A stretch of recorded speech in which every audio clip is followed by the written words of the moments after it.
hard, guys. Motivation's tough. So there's kind of two theories there. So the motivation is like what happens immediately. Like it's January 1st and everybody's motivated. The gyms are packed right now. They'll be packed until end of February, early March, if we're lucky. But reality sets in, and it's not motivation that gets you like through March, is discipline. So everything that you do in the beginning is motivation based. And then when it starts to get hard, that's discipline. That's not motivation. Like there are days that I don't want to go. I just want to stay in bed, or I'm working and I don't want to pull myself away, but I know I really have to get in. And I kind of force myself to do it.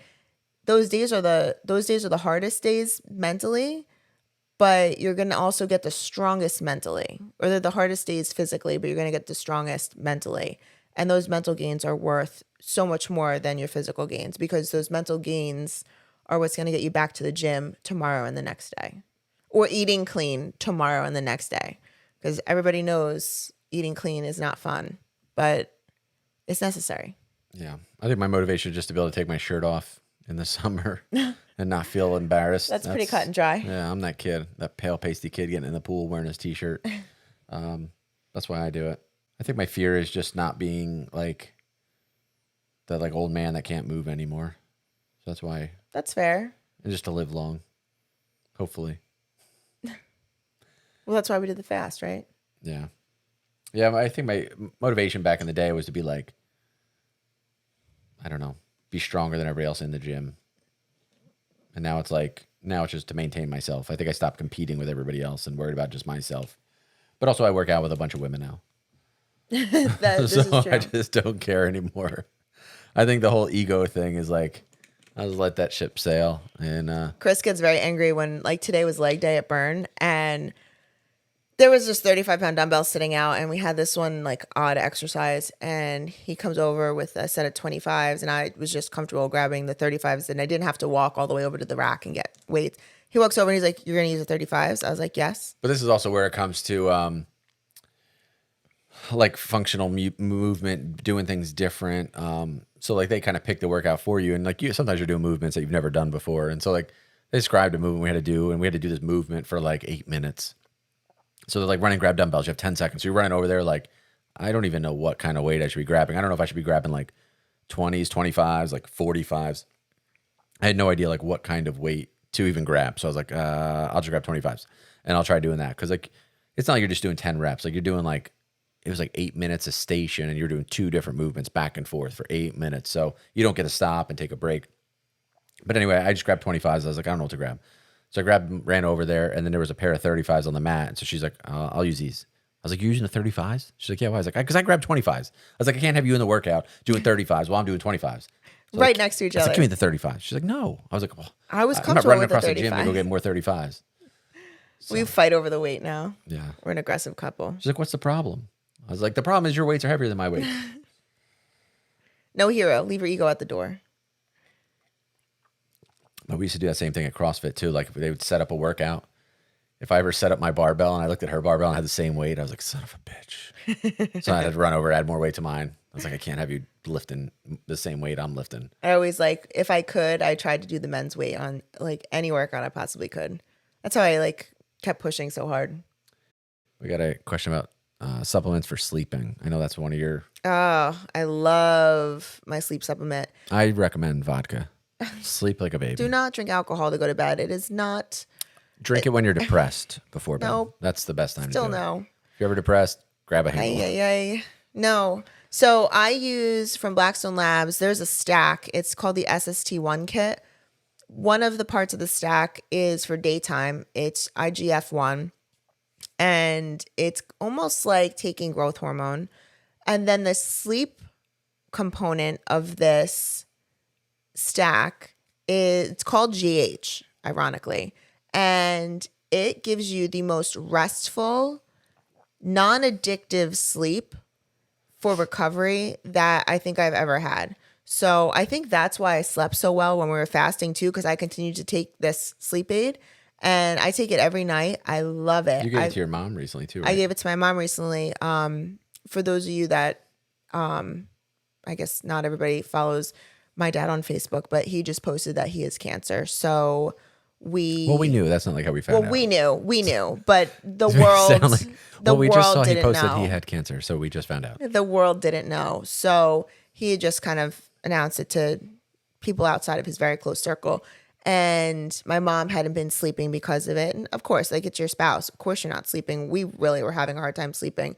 But the sleep aid, I gave it to my mom, and all of a sudden she's like, I slept 3 hours last night, which was more than she had gotten. And the next day she's like, I slept 5 hours. And then as it got into her system, she was sleeping. So it is very, very helpful. And like I said, it's non-addictive, which is wonderful. Yeah, I used to take it for a while and then I stopped, but I usually don't have issues with sleeping. My issue is trying to go to sleep because usually I'm like working and like once I lay in bed and I get comfortable, I grab my computer and I'm like, I'll start editing videos or doing work. And then before you know it's 2 a.m, I'm like, I gotta go to bed. Chris cannot turn his mind off. This Yeah. is why when we go on dates, we end up talking about work because he just can't turn his mind off. But I'm okay with it. I'm not mad about it. But yeah, I'll stay up till 2 a.m. Then I get up at like 7 a.m. and immediately like grab the computer's right next to me, grab that. First thing I do is like coffee, computer, and I'm working, figuring out like what we're doing for the day, what I'm gonna get done, and post it on everybody's social media that I control. And yeah, it's like I can't have like an idle brain. Like it has to be going and has to be working. It's going at all times. Because anytime that I stop that mindset and I sit down and just relax, it creates anxiety because I'm like, oh, I'm missing out on work. Like I'm missing out on things I could be doing. It's like you always want to be going 100 miles an hour. And the second I stop and sit there and like if I just try to shut my brain off, I can't. Like it's so anxious because I'm like, there's so many things I need to be doing. There are actually days when we'll have a day and we'll go out on the boat or something and have a really nice day with friends, or even if it's just the two of us. And then we'll come home and he's like, that was like such a waste of a day. It was a good time, but it was such a waste of a day because now I have all this work that's backed up. And I get it. It's frustrating when you have work that's backed up. But And I don't really have deadlines. It's like work that I do for like our own businesses and stuff for me. It's not, so I set my own deadlines where I'm like, oh, I'm getting behind. But it's not like anything actually has to be done. I just can't stop working. Does anybody else do that? Like, do you set like for those of you that work from home, does anybody else set deadlines for themselves? Like I found that when I first quit my real job, working for the state, and I started working for myself, I wasn't being super productive until I started writing down what needed to be done for the day. And then everything just kind of fell into place. But I put on my calendar like, okay, I need to have this done, or we're filming here today, whatever. Like, does anybody else utilize like writing things down? Is that like super old school? And somebody said this is your real job. I think that's a question. So we have millions of real jobs. I mean, Yeah. like YouTube in itself is like one job. Now we have 3 channels. Now we have 3. We have her Yeah. Oh, that was another 4 thing. if you count mine. Like she has a channel, I have a channel. We have this podcast channel, and then she just launched, which we'll get into that in a second. We'll talk more in detail. But she just launched a new YouTube channel with another girlfriend of hers, and I'm helping them with that. And so those are all jobs. They all are like some are starting up, and then some are creating. Like her YouTube channel is a job. That literally, at her point, like she could be hiring editors, people to work her channel, run it, but I just like doing it, so I do it myself. But that's like something we could hire out because it makes enough money that we could just employ somebody to do it, but I like doing it. And then, so I retired from my police job. She retired from her state job. And now we also own a snake breeding business, which we've had for like, I don't know, 6 years now. Yeah. My nutrition and training business is why I was able to quit my state job. So my side hustle turned into a full-time gig. So And then I run there's social that. medias for different companies. I run some people's YouTube channels, some companies' YouTube channels. I run some people's Instagrams. I mean, you get people that are like, say professional athletes that are like, hey, can you run, like I'm doing a million things. Can you run my Instagram? I need posts daily. I need content. So I'll do stuff like that for them. Or some people are like, hey, I can do my Instagram, but I can't do my YouTube channel. Can you do that for me? So they might go out and film, say a full day in the gym or whatever they do, and then send me all of that files. And then I make it into a YouTube video for their channel, do their thumbnail. I upload it to their channel, schedule it to be posted. So they literally don't do anything other than film. They go in and film and get all the content and send it to me. And then I'll repurpose it and make it into Instagram reels, photos, shorts, whatever it has to be. So that's another job. So yeah, so we do We have a a lot. lot of things. I mean, I'm probably forgetting things as well, but I mean, we try to do it all, and it's fun. It's a lot of work, but I If it like the sounds work. cool and exciting, we'll probably get into it. And then we That's also just how we invest. We operate. didn't even talk about real estate. We also invest in real estate. We have like long-term rental houses. We have tenants in those houses that we deal with. Yeah, we manage all of our long-term rentals and our We have Airbnb. short-term Airbnb, so that's a lot of work. That's a lot of hands-on stuff. We just invested into an oil drilling company in Texas. So I mean, there's just we try to keep it we try to keep it as busy as we can. So that's what we do for work. Not just Yeah, the YouTube. I YouTube just a is lot. YouTube is like an added bonus. I think the YouTube stuff is actually just really fun for us. yeah. It's become a job, but a fun job. All of it's kind of fun, really. Somebody said checking off a list. It's kind of motivating. I agree. Like if you every day make your list of like your to-do list of things that need to get done, regardless of what they are. Some might be work related. Some might be things that you want to do, like, eating healthy. I want to start off with a healthy breakfast. Like you could write that stuff out first thing when you wake up and just crossing them off. Like when you look at it, like when I was in the police academy or when you look at people in the military, there's a lot of weird things, almost like little psychological things that they do to you in the police academy that serve a bigger purpose. So like if you're in the military, I didn't sleep at the police academy. That wasn't like the way ours was run. We had to drive there every morning. But in the military, the first thing you do is you wake up and make your bed instantly. Wake up, make your bed. When you're in the police academy, first thing you do is you show up in your dress uniform. You go in and change into your PT gear. You have to set up your locker a specific way. You have to fold your socks a certain way, and they have to be stacked in a certain way on the certain spot of your locker. Then you have to have take your tie off, put your tie a certain way. Take your uniform off, it has to be folded exactly a perfect way. And you have to bring extra uniforms with you, so you'd have to hang up all of your uniforms. You know how to fold your own clothes? No, I forgot that part. There it is. But you'd have to fold everything up. You'd have to, I mean, there was a million things. You have your notebooks, everything had to be in order and perfect. And then you'd go outside to go do your PT. And when the instructors walk in, if they would go through every single locker every single day. And if one person messed up, they would destroy the whole locker room. And when I say destroy it, they would go through every locker, rip everything out, and throw it all on the floor in a huge pile. So if somebody messed up, you'd walk in after PT. You didn't know this happened. You'd be out there PTing for 2 hours, like crawling in the mud, doing all kinds of stupid things, push-ups in the snow. Come inside, and then you'd have a pile, and you'd be like, oh my God. And you'd have 5 minutes to clean that locker room, organize, figure out whose stuff was whose, get in the shower, get cleaned up, and get redressed and be outside in formation. So it was just these impossible tasks. But the point of this is that you had these tasks of like when you walked in the door, the first thing you had to do was complete a task that was a rewarding goal. Like you would set up your lockers and do your clothes. If you're in the military, first thing you did, made your bed. Because the first thing you do when you wake up now is complete a task. So the first thing you did, you got out of bed, completed a task. For us, the first thing we did, set up our lockers, and you completed a task. And you're like, I feel better. My first task is done. So the point of that was that when you set up tasks right from waking up and you start banging them out right away in the day, you feel better, and it sets you up to win the rest of the day. So, and a lot of people that are in the military, I wasn't in the military, but you'll hear that story from people of like the importance of making your bed. I mean, you could look that up. There's a ton of people that have done videos just talking about just that alone, is how important it is to wake up, make your bed first thing before you even go get your cup of coffee, have your breakfast, take your shower, make your bed, and then move on from there. I know there's a lot of police and military in the chats too, or that follow our channels. Yeah. But it's funny because I just had a conversation with one of my clients about this exact thing. And it is like when your life feels like it's all out of sorts and you just can't find a focus. I tell people you need to write it down. Don't just think about the things you have to do. Physically write them down. It's kind of like meditation almost, which I know some people are like, oh my God, meditation, whatever. But seriously, it's almost like meditating. And I'm not saying write down your most inner thoughts. I'm saying write down your goals. It doesn't have to be crazy.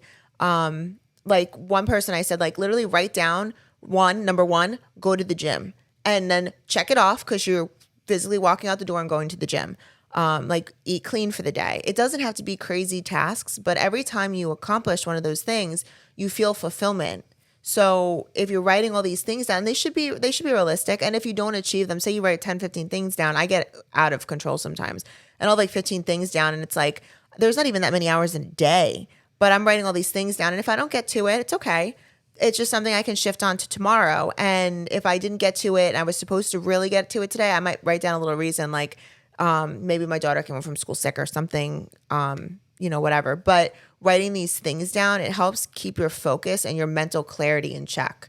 And it's really big. So it's even more like, it's not even just military and like police and that kind of stuff, but it holds true for everybody. It helps you get a sense of control over your life.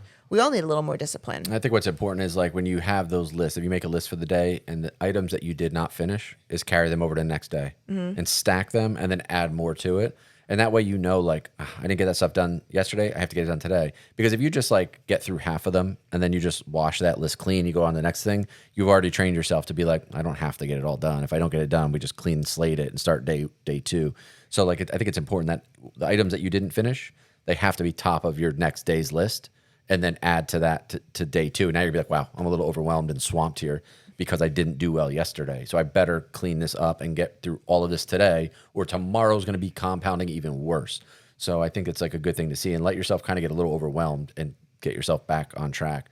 But you can even like tell people about it too. Like there are times like I'll get up, I'll be writing things down and I'll tell Chris like, I'm going to do this today. I'm going to do that today, whatever. And then he'll look at me like, an hour or two later and he's like, did you do this yet? And I'm like, no, you know what? That should be on the top of my list. Even though it's down a little bit, you don't have to do them in order, but you do have to get them done. And he'll remind me of something that might have been really important that I didn't get to yet. And it's like, ooh, I'm going to bump that up a little bit and I'll make sure that I get it done. But if you start telling people what your goals are and what your intentions are, you're more likely to follow through with them. I think it's really important is don't just, if you didn't get it done, don't get rid of it. Yeah. Wahoo fan said, that's what I did when I was in basic training in the Air Force. One person screws up and they'd turn over the beds and tear everything up. It was an awful experience. I agree. I mean, that would bring trauma because you'd be like, we'd go through the locker rooms too. Like I think if we had to be in formation at like 5 in the morning or something, we would be there at 4:30 and we'd try to get everybody ready by 4:45 in the morning. That way we had 15 minutes to go around everybody else's locker, like check the people around you. We'd all go through their whole room, make sure like nobody screwed up.